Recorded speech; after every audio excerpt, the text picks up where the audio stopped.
Halo Bu Aci, sekarang lagi ada di project mana nih? Oke, hari ini aku lagi ada di salah satu proyeknya Arcade Living.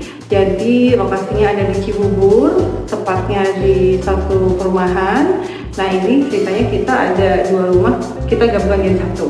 Gitu. Nah, ada tips and trick nggak nih untuk project kali ini Bu?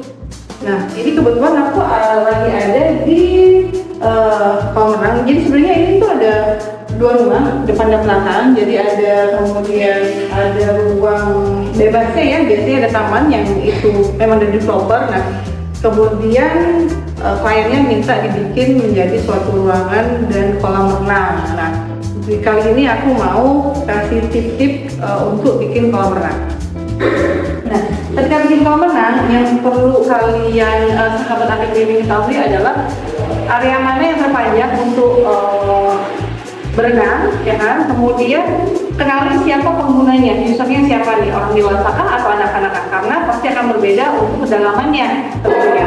Dan kemudian jika itu untuk anak-anak, kita mesti melihat ada step-step tangga yang untuk nanti ke dalam kolam renang. Dan kemudian satu lagi, pastikan untuk materialnya itu adalah yang memang untuk bikin kolam renangnya ya. Jadi memang materialnya memang khusus sih, jadi memang bukan sembarangan gitu.